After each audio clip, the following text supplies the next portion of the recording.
Hey, everybody. Really excited for this chat today. Breaking news, Veeam's acquisition of Securiti AI is super intriguing, bringing together data protection, security, and AI in a whole new way. Gentlemen, how are you? Excellent, Evan. It's an absolute pleasure. Anand Eswaran, CEO of Veeam. Absolute pleasure to join you. Thanks, Anand. Evan, thanks so much for hosting. It's great to be talking to you live. Well, great to be here. And let's talk big picture, Anand. What was the thinking, the big idea behind acquiring Securiti AI? Why now and why them? Yeah, that's a great question. You know, at the heart of it, it's a very simple thing. There is no enterprise AI without data security, data resilience, and AI trust all coming together.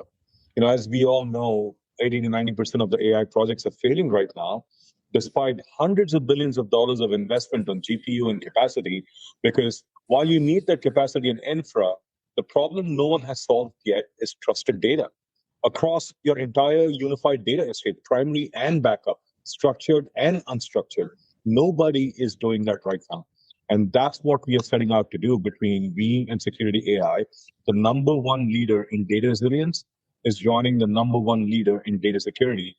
And by coming together, we are going to fundamentally disrupt this and create the first solution which allows every company to invert that 80% failure rate to 80% success rate for AI projects. Rehan, what Amazing. You already covered very well. I think that's really about it. We really want to be the enabler and the company that accelerates the safe AI in the enterprises. And to do that, you need both prevent bad things from happening to data, but if they do happen, you're able to recover from it. That is needed. And I'm super excited to be, doing it along with Anand and the Veeam together. Fantastic. And on what were our customers needing, asking for that the market wasn't delivering until now? At the very simple level, when I talk to, obviously for us, anything we do is market driven, is customer driven. We generally don't do acquisitions to buy share and artificially beef up things. So at the heart of it, there were a lot of simple questions. One, customers are starting to look at their unified data estate, and there's no way for them to do that today. You either have software solutions which allow them to look at their primary data for a variety of different things, security, etc.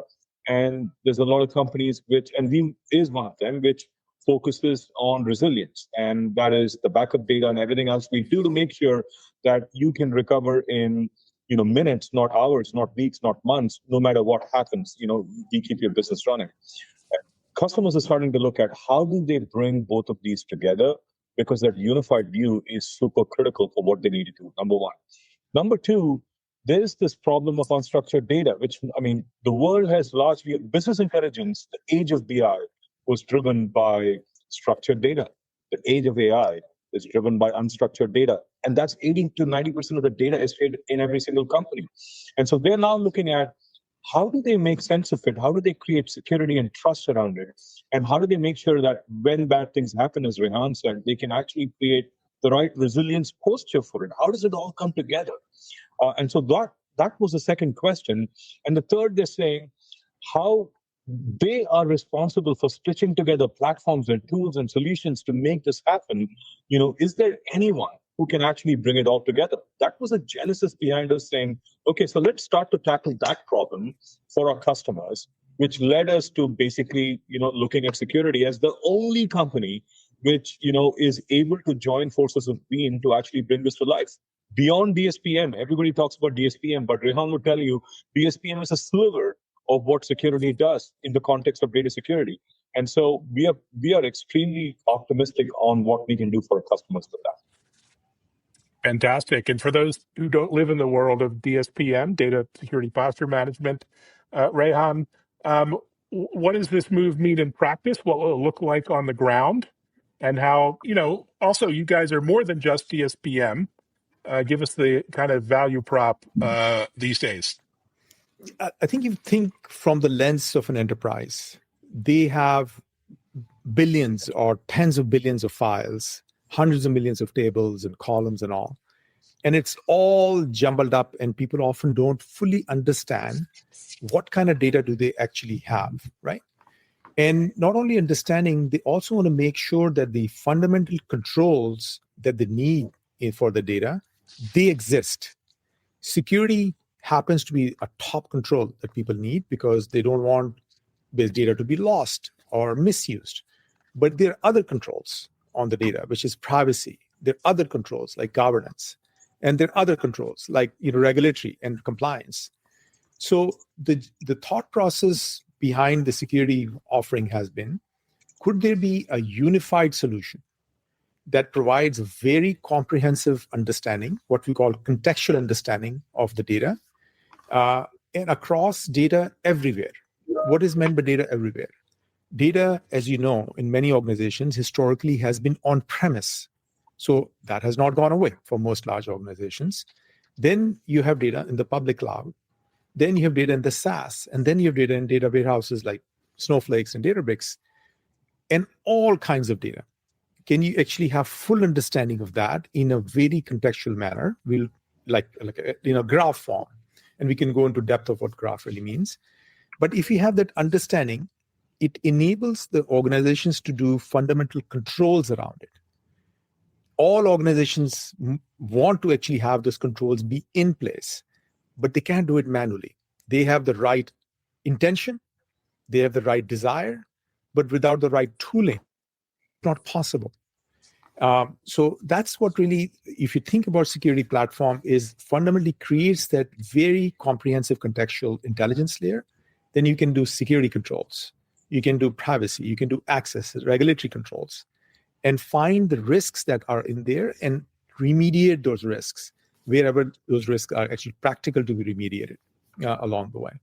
That's really fundamentally what the platform actually does. And DSPM is a very important aspect of it, because all large organizations are also looking at DSPM as kind of an important pillar. And security, by many analysts, you'll see that actually tops the rank in the DSPM because of this very in-depth intelligence and very granular controls or remediation capabilities on it. Above it, you will see that as you go into this more automation using agentic frameworks to automate that. And as Anand was pointing out, our focus has been on the primary or the live data, but the data that people really care about also gets backed up. People want to make it resilient, but they need intelligence on it. They want granularity on it. And that's what we also provide alongside with this partnership. We're going to basically provide that also across in a unified fashion together. That's what we offer as a platform. Fantastic. And Anand, we talk about making data more accessible for AI, the topic of the day, but how do you balance that with keeping it secure? I assume that's a big driver here. Absolutely, Evan. And Rehan talked about all the aspects which go into DSPM and data security. The other side of that coin is data resilience and recovery. And this is where, when you have a clean view and what the data command graph creates, it's like a social network of data. It's a visual view of your entire data estate. And so there, you can actually look at the value of the data. What's the taxonomy of the data? What is high value data and how should it be protected? It allows us to also create a much better agentic framework for resilience, real time. Our dynamic policies of resilience and what gets backed up and how does it get backed up. And even those policies change dynamically because you understand your live data. And that merging those two sides of the coin between live and backup, structured and unstructured, data security and data resilience is what creates the best posture for every company. That's the heart of why now you can be comfortable that the data being fed into the AI pipelines and the LLMs and which data is used to train what LLM, is something which every company will feel comfortable with. And to top it all, Evan, now you're not just worried about recovering your data.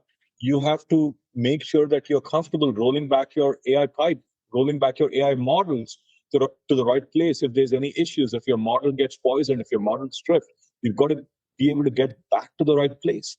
This unified solution is the only one which will allow you to do that. Fantastic. Of course, big picture ransomware is still a huge issue and getting worse with Gen AI and other tools.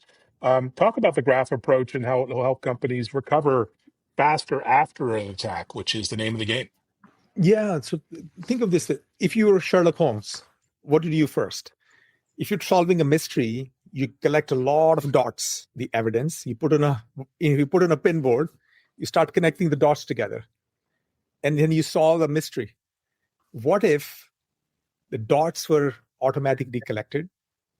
What if the dots were automatically connected? And what if it was told that that is something bad connection there? That's graph, data command graph. By the technology of Securiti AI, these dots or the evidence and information is collected automatically about files, what's inside the file, what is sensitive and all, who has permissions, what AI is using it, what regulations apply. These are all dots. But then you connect them together with variety of degree of separation, and then you find toxicity, like toxic on it. What is toxic connections on it? What if it was magically done out of box once you just connect to your data systems? And ability for you to be Sherlock Holmes on top of it and find the things that you think are toxic. That power only comes when you actually have an underlying engine that gives you that power. And frankly, as you go towards ransomware, and when you find the incidents and you're trying to find what went wrong, you need that power. And you need that power that actually helps you in seconds, not over months of, what a Sherlock Holmes would do, go collect all the information manually and all. What if it was just done for you? And that's really true power and differentiation.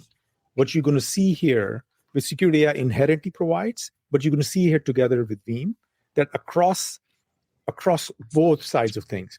And why this is more important, Evan, is think of AI. AI is not humans, so it goes very fast.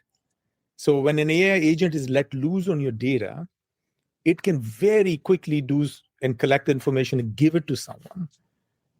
You need to actually have a blazing fast response time on the other side to, first of all, understand something went wrong. And when agents will do some mistakes, humans do mistakes, but at the human speed. Agents will do mistakes at the machine speed. You need something that can figure this thing out very quickly. First of all, prevent it. That's what we do. But if something destructive happens, you want rewind capability. Go back in time, fix it. And that's Veeam is number one actually in that area. If you can combine these things two together, it's very powerful. And that's what enterprises need to feel comfortable to let AI loose on their data. When I say lose, means because they know they have put the guardrails in place, so they can have a playground for the AI to go do the magic that it's supposed to be doing.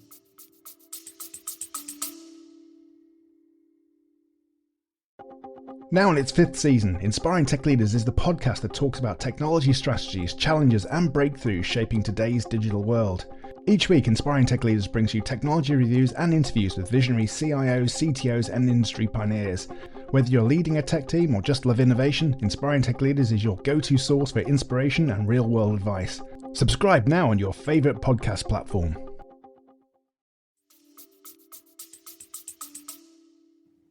Fantastic. And, Anand, I assume this new graph technology will be a huge boon for customers, existing customers, new customers as well. Absolutely. It's for everyone because, when you think about it, ransomware, you called out ransomware as a big secular trend. There's one other trend which is equally important, big, and very disruptive, and that's exfiltration. Exfiltration of data is happening a lot as well. Now, as Rehan explained, what we can do, because we understand the data a lot, is, recovery is driven by many different lenses. One lens is what is the most important data which you need to protect so you can recover quickly and keep your business or city or government running.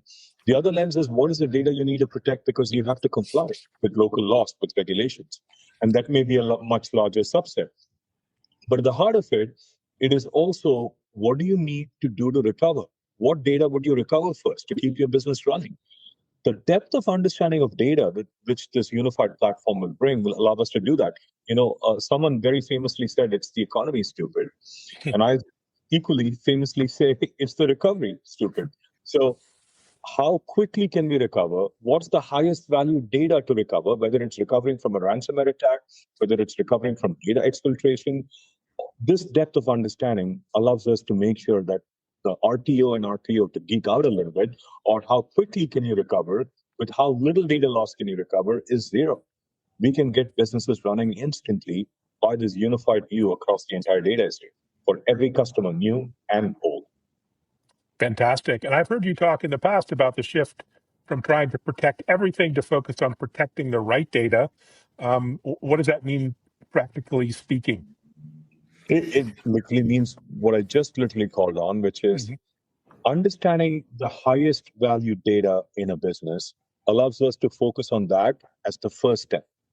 That's what you need to get your business back running. That's what you need, when you're dealing with ransomware hackers and negotiating with them, whether you're dealing with people who have exfiltrated your data. Understanding the value of your data allows you to create the right focus on what data do you need back first. That's the first thing. And so this allows us to actually create that tiered taxonomy of value so that when bad things happen, you know exactly what is your first step of action. Now, the second thing, which is generally speaking a great thing, is understanding value of data, understanding what data is accessed how often, understanding usage patterns will also allow us to create the right tiered storage footprint for customers. So what is it that goes on secondary? What is it that goes on archive and cold storage? So it allows us to create a much better TCO story, optimize their cost based on understanding the value of this data as well. So it helps us on both fronts. Highest value to recover quickly, get going fast, comply with regulations, and create the right TCO posture for every company as well. And so just add to what Anand just said. So think of this way: if a thief comes to your home, you are more worried about your jewels, crown jewels. You put that in the safe, but you don't need to know what they are. You probably don't worry that too much. You probably do, but not too much worry about other things as much, right? But that's in an organization, those crown jewels are totally mixed up. You don't know where they are across billions of files. So first you have to find them. People sometimes call them needle in the haystack, but you have to find them first and understand, do we have the appropriate controls around them? Because they are the ones that need to go on the safe first. You need to monitor them first. So from protection perspective, they're very important. But if you don't know what they are, it's hard to actually apply the appropriate controls, because if you uniformly apply controls to every other data, maybe just overdoing it, right? So I think that's important. The second thing, if you think about AI, people are worried about those crown jewels or needle in the haystack going into the AI models, going into the AI agents, touching it. So what do you have to do? You have to first find those crown jewels or needle in the haystack, take the needles out, give the haystack to the AI. Because if you give the needles to the AI, you know what's going to happen, on bad things will happen on the other side.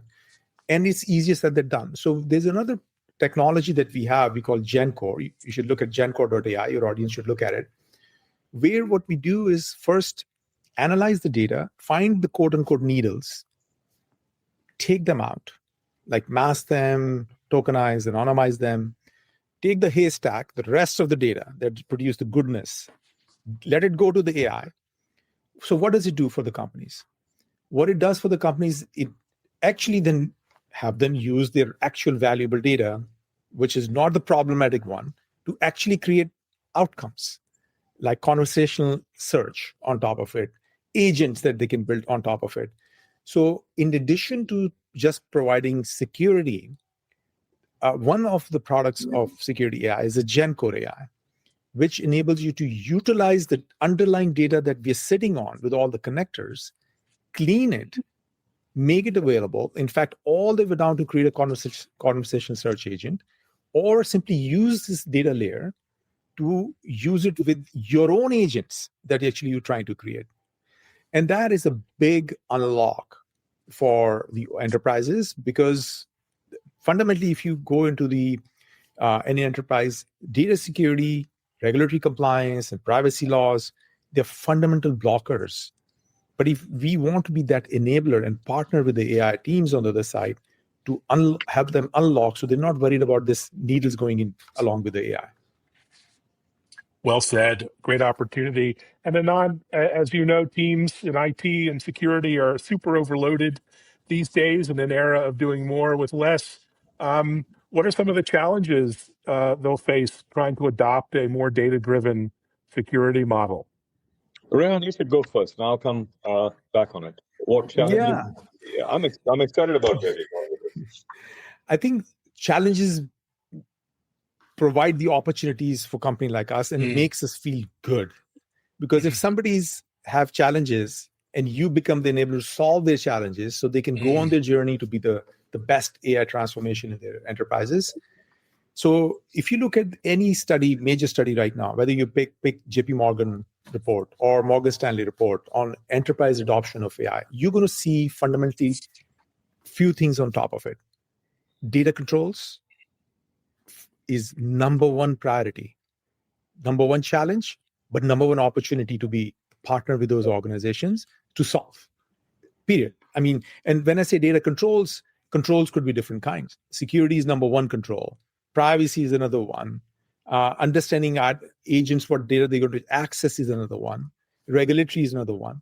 These are challenges. But again, for us, it's an opportunity to be a helper, to be a partner with those organizations, to provide the tech, because this can be done manually, provide the most advanced tech to take care of that part. And frankly, so they have no more of those challenges and they're on their journey to do this. And as far as adoption goes, we are actually removing friction. So if you are a Veeam customer and you have the Veeam portfolio, which you use for all of your data protection and data resilience, we will have securities tech, which allows you to understand your data, allows you to dynamically change your retention and resilience policies, automatically show up. Very low friction to adoption and use. The same thing, if you're a security customer, you will be able to do what you do. But if you choose to, and this is where the magic is going to happen, we are going to have a unified platform at the data graph level, which allows you to see and visualize your entire data, the context of the data, the relationships of the data, which data is touching which AI model. You're going to see all of that and get to a very different place on what success rate for your AI projects mean. So low barrier to entry, no friction in adoption, and more magic as we come together. Evan, I'll just add to it. If you think about the resilience landscape, it is unquestionably transform it for the purpose of the serving the customer. That is the number one goal. But it requires that transformation, particularly in this era. Anand did touch upon it. I'll just kind of repeat what he said. When you train the model, like your human mind, if I tell you something, Evan, or your audience, I can't ask them to forget it. Human mind cannot be reminded, but models can be, because you have versions of it. If you back them up, you can pull something. If you've made a mistake, you can rewind the memory all the way back.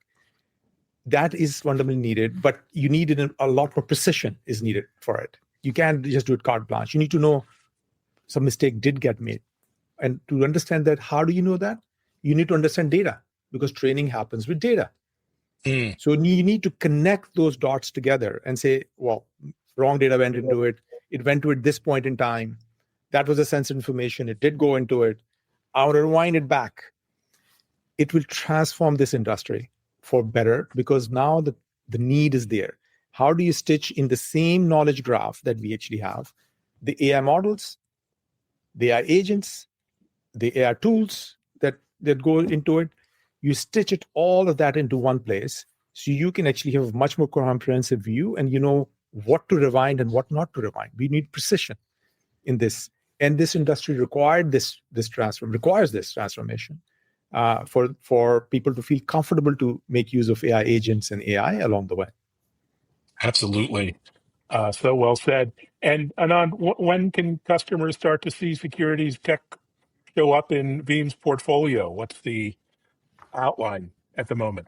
Yeah, we expect the acquisition to close at the end of November, early December. Expect really quick to see all of this tech start to show up together and joint use cases to show up together. I'm talking The first bit of it starts coming in the first quarter after we finish and close the acquisition, not far out. So very quick.